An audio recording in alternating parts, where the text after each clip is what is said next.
This is the Listen Show, where I, your host, Sir, talks about whatever comes to my mind. This is all entertainment. I don't research. This is all not fact-based, no Googles or anything. This is just me talking trash. Today, we'll be talking about the assassination of the United Health CEO and white comedians that feel like that are comfortable making about black artists. Enjoy.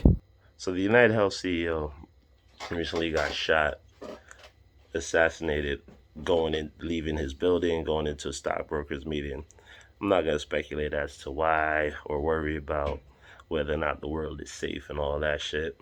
I don't necessarily think this is some grand movie altruistic gesture of somebody whose family member was denied health insurance coverage, so he plotted this thing out.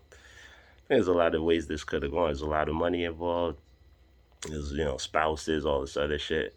But ultimately, my message to all of us on the internet is that shit is white people business. Stay the fuck out of it and let the news entertain us with that. Because Lord knows when there's some real shit going on. Update: while I'm editing, this guy got caught. Luigi Mangione, do your research. That we want to focus on, they're going to try to distract us with some other shit. Speaking of some other shit, so Kendrick dropped GNX. And in case you missed the breakdown, that was episode 2. Please feel free to check it out. I believe I did some phenomenal work there. But on Whacked Out Murals, he says, don't let no white comedians talk about no black women, that's law. Now, there's a certain white Jewish comedian from the New York tri-state area who was platformed by a voice within the black community who preaches empowerment and all this other stuff for black people.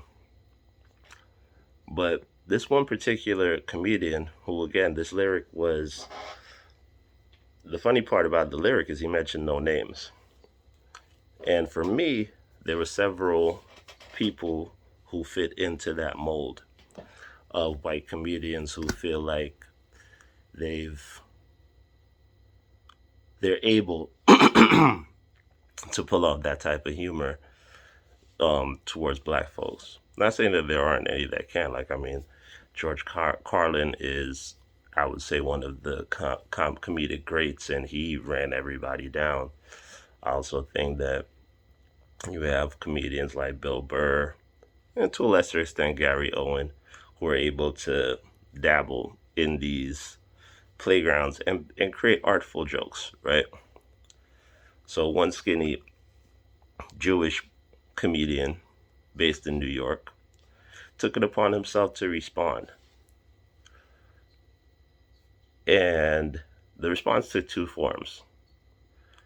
First, it began in a very generalized, dog whistle, bigoted, racist, oh, well, rappers talk about black women and call them bitches and blah, blah, blah, which is an interesting stance to take.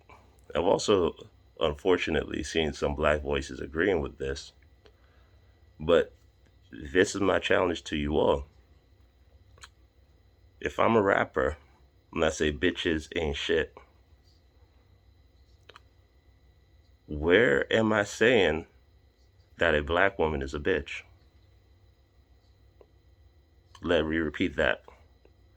If I'm making general statements about women being bitches, it takes a certain level of racism and cognitive dissonance to then assume that because I'm black, that the bitches I'm referring to are also black women, which is nuts to me, right? So we say the word bitch, we say the word hoe, and that's automatically affiliated to white women. And miss me if all of the little rappers say, well, they may have a right to. That's their how they decide to create their art. And whether or not they use derogatory terms towards women, What I will say is I've never listened to a rap lyric where somebody says specifically, you black bitch. This is editing me adding in this note just to remind us that bitches and hoes can also be male, because there's whole bitch ass niggas out here doing dumb shit all the time that we will talk about on this channel, and niggas be honed. Back to the video. Even a song like Who You With, where Jay-Z's like, I love bitches, thug bitches, rough bitches, no matter, you're my bitches. He never says I like black bitches, Puerto Rican bitches, white bitches. Like, to my knowledge as a hip hop fan, black bitch is not a term that's been coined. And if you're walking around, every time you internalize and you listen to somebody say bitch, and you're like, oh, he's talking about those black bitches, that says more to you about you as a listener than it does about my intent as the author. In the second half of his rant, he gets into some real buck breaking town talking about the things he'd do to this artist who told him don't talk about black women. And in his reciting of the lyrics, he's got a panel of brown people next to him, which is a disgusting optic. And I think the people that, again, Kendrick was directly referencing. And then he goes on to recite the lyrics. He's like, he doesn't repeat, he doesn't say nigga, but he says the ones that coon, the ones that goon, slide on both of them. So I have a double, before I get into my bigger issue with the sexual assault and the allusions to buck breaking and the enslavement of Africans that had been in practice in this country for hundreds of years. In relation to this joke, since when did it become okay for other people to use the term coon? Again, that's like nigga, that's like spear chucker if you want to throw that shit in. But like, I don't think that anybody who's not of community should be able to refer to another black person as a coon. I think coon is a self-identifying derogatory term that we can pull out to identify those members of our community that don't stand with us. But that's never up to the non-melanated to either repeat or identify. So it's like a level of boldness, I think, that comes with, well, I'll get back to that, platforming and empowering these people, but I'm going to save that point for the end. And my last piece, this man went on what felt like a 48-hour rant, which is about, this man went on a rant about the ways that he would forcibly have sex with this rapper. And I don't consume this man's content. I don't watch his show. I've always thought that he looked like a little bit of the type of person that hangs out at schools and tries to date 8th graders with that little mustache of his. And if the internet is anything to be believed, he was dating a 16-year-old in his 20s, according to the internet. So maybe that's why he's embracing this look of every PDF you've ever seen in an 80s special episode, with the mustache and the cowlick hair slicked to the side. But I say all that to say that there's a certain breed of these people that pretend to be allies. And please don't take offense if you are genuinely one of the people who is in community with minority people of any group, and you don't harbor any of these feelings. Please don't hit dogs holler. If this shit don't offend to you, let that shit hit whoever it does. But there are people who make community, who are in community with minorities, who are brought on, probably accepted probably platformed, brought around the block, brought around your friends, and secretly they got all kinds of feelings. They feel all kinds of ways better than, etc. All it takes is that one instance where they show just how what their true colors were. You know, in my journey to being, I had an Eastern European friend in college, to be specific. This man called himself a leftist and somebody who was for the people, fighting and all this other shit. He was a writer. He did some work on prison reform in the armies. The time I was pushing him to move more towards prison reform, he wanted to focus on army stuff, etc. But the time I lived in not the Heights, I lived in Harlem at the time. And this gentleman decided he would start visiting me, like, to spend time in my house because I'm a cool motherfucker with bitches and liquor and weed. So this guy would come to my neighborhood. He'd try to, during the era of prohibition, he'd try to purchase marijuana himself. Oftentimes he'd get, rightfully so ripped off by the local businessmen. And then he'd come complaining about these things to me. Like, yo, I can't believe these people, they over here, and now they're shorting me. If I was this, they wouldn't. I was like, well, it's the cost of your privilege. I'm sure they would trade in being white to be you. You know what I mean? Sure, they trade in what they got going on for your whiteness. This was a man that would all, in those moments, you know, you'd hear him, you'd get a lot of these peoples and et cetera, et cetera. Um, and one time he even he let that whole, I should have made he was talking about a young Dominican character. He's like, I should have made him my nigger. I was like, whoa, whoa, whoa, whoa, the fuck you doing? Got my place, dog. He's like, no, I didn't mean it like that. I was like, nah, you meant it like what you said. Get the fuck out of my crib, dog. So it was shortly after that time period that me and this gentleman ended our acquaintanceship when I saw that. But I bring him up to say that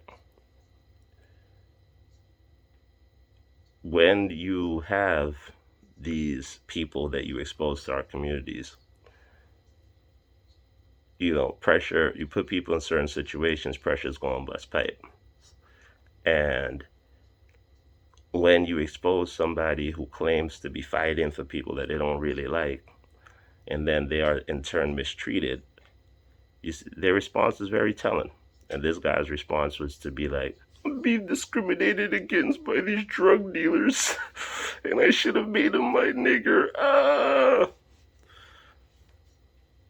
And then you have this other white comedian, his response to somebody telling him not to speak derogatorily about black women in front of black people was to then go on his podcast in front of brown and black faces and then double down on some old slave talk and threaten to sexually assault a full-grown black man all over the internet for it to be heard and said.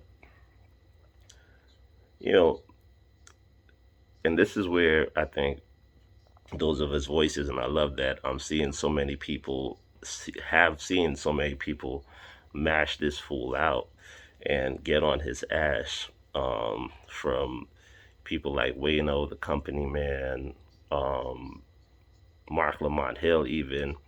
Just like, I'm glad that I'm seeing community stepping up and being like, yo, this shit, what you're doing is goofy as fuck. And to those of y'all that are defending this motherfucker, like, for real, like, we gotta unify our voices and make it so that this shit can't fly. Like, none of us can make a joke like that about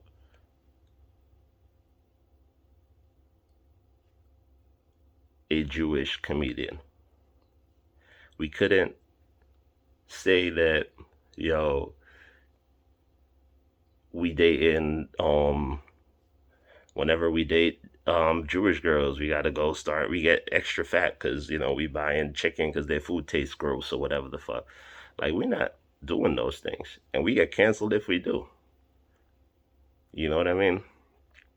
But constantly, consistently, we have to accept that other people are allowed to express themselves at our expense, and we just supposed to take it because it's a fucking joke.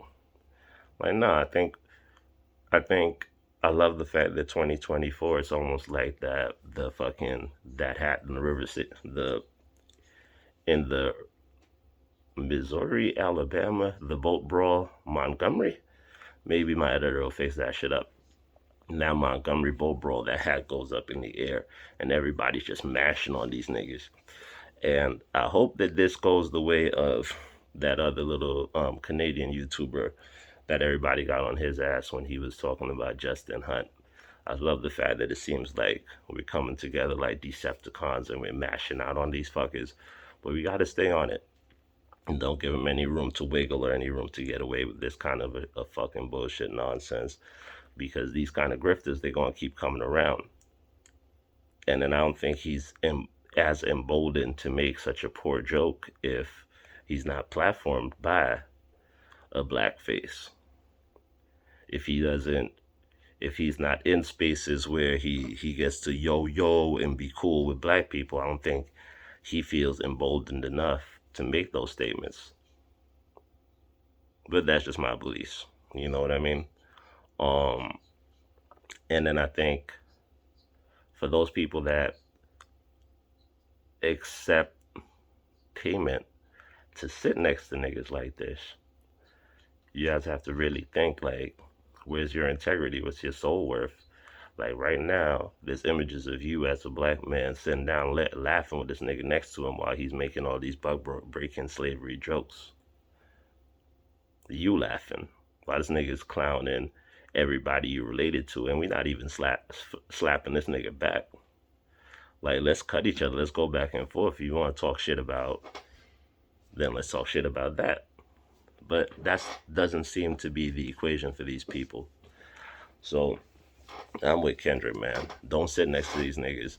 Fuck him, because if he don't have those faces there, he doesn't say what he says, and he does not feel as emboldened as he does. But who am I to tell people how to get checks? Like, if your conscience is okay with you allowing this and you being the reason that this guy feels like he get that shit off, go ahead. I mean, it couldn't be me, but hey, who am I? I'm just a nigga who's not even brave enough to uncover my face on the internet. Okay.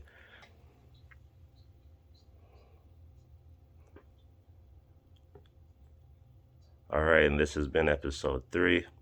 Still haven't figured out my outro.